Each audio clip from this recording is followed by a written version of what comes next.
আজকে একদম সকাল সকাল উঠে কাজকর্ম শুরু করে দিয়েছি বন্ধুরা।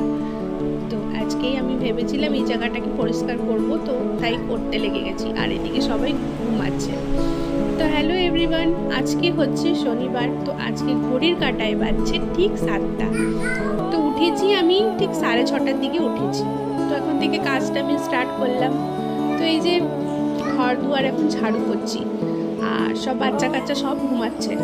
এখন ঝাড়ু করে নিচ্ছি রুমটা, পরে বিছানাটা গুছাবো। আর এই জায়গাটা না খুব এলোমেলো হয়েছিল। বাচ্চারা তো পুরো ঘর এলোমেলো করে দেয়। বাচ্চার ঘরে তো হয়েই থাকে, আপনারাও জানবেন। তো এই জায়গাটা তো ভালো করে পরিষ্কার করে দিলাম। এবার দেখেন আমার হল রুমের অবস্থাটা কি হয়ে আছে।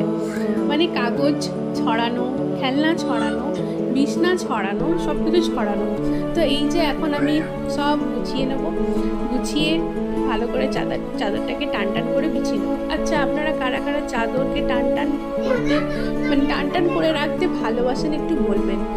আর আমার দেখেন, যার ঘরে বাচ্চা থাকে তার ঘরে তো আর টান থাকবে না, তাও চেষ্টা করি রাখবার। আর এই যে এখন এইখানটা পরিষ্কার করে ফেললাম। তো জীবনে না কারোর দেখে না কখনো মানুষকে না হিংসে করতে নেই, তাই না? হিংসেটা না খুব খারাপ জিনিস। দেখবেন যখন আপনি একটু বেশি একটু সামান্য একটুখানি যদি কিছু করে নেবেন, দেখবেন মানুষ হিংসা করবে। কেন বাবা, কেন হিংসা করার দরকারই নেই। মানুষের কাছে সব কিছু থাকবে তা তো না। কারোর কাছে কিছু আছে তো কারোর কাছে কিছু নাই। সম্পূর্ণ জীবন যদি থাকবে তাহলে মানুষ কষ্টটা তো বুঝবে না, তাই না? কষ্টটা তো বুঝতে হবে। সবসময় যদি সব কিছু নিয়ে সুখে মানুষ থাকবে তাহলে কষ্টটা কোথা থেকে বুঝবে, তাই না? তো কষ্টটাও বুঝতে হবে। সুখ শান্তি নিয়ে সব কিছু নিয়ে জীবনটা আছে। লোকের দেখে হিংসা করে তো কোনো ফায়দা নেই। তাই জন্য নিজের জীবনে কি আছে কি নাই, নিজের জীবনটাকে খুশিতে রাখো।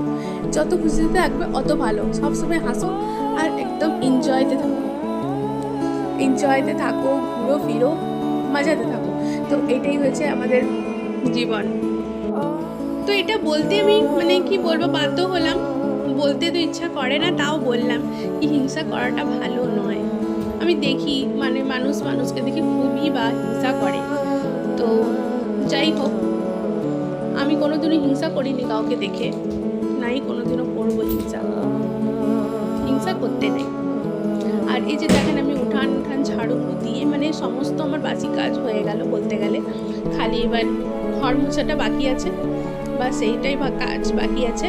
আর এখনও আমি ব্রাশ করিনি, এখনও চা খাইনি, ঠিক আছে? সকালবেলা উঠে চা খেতে ইচ্ছা করে। সব মানুষের চা খেতে ইচ্ছা করে, তাই না? যারা চা খায়।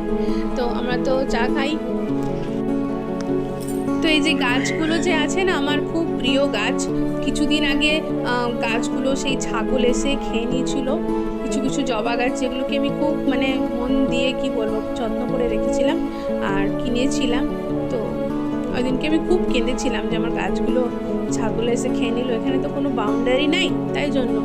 এই যে সব বাচ্চা কাচ্চা সব উঠে গেছে ঘুম থেকে। এই যে আমি ব্রাশ করে নিচ্ছি, আর ব্রাশ করে এখন আমি চা খাবো। চাটা খাওয়ার জন্য আমি জলদি করছিলাম তখন থেকে কাজগুলো, যে কখন চা খাবো বলে। তো চা বানিয়ে গরম চা খেয়ে নেবো বিস্কুট দিয়ে। তো আজকে একটুখানি হিংসার বাড়ি একটু বেশি বলে ফেললাম। তো কি বলবো, বলতে ইচ্ছা করলো, আপনাদের সাথে শেয়ার করতে ইচ্ছা করলো, তাই জন্য বললাম। তো এই যে আদা দিয়ে চা বানিয়ে নিলাম, আর এখানে একটুখানি চা খাবো। তারপরে আমার বাচ্চা আমাকে দেখে কাঁদলো খুব বেশি, কোলে আসবার জন্য। কোলে আসবে বলে ঘুম থেকে উঠেছে, তো তখন কোলে আসতে খুব ইচ্ছে করছে। তো এই যে চা বিস্কিট খেয়ে নিচ্ছি। চা বিস্কিট খেয়ে তারপরে তো এই যে আমি এখানে চা বিস্কিট খাচ্ছি। আর প্রিয়াংশু যে আছে না, প্রিয়াংশু আমার কোলে আসবার জন্য প্রচুর কান্নাকাটি করছে, যে কোলে আসবে বলে। তাই এই যে দেখেন চলে আসলো আমার কোলেও ওকে ভালো লাগছে না। তো আমি পিহুর কাছে না জল চাচ্ছি, আমাকে জল দিস না, এত লেগেছে।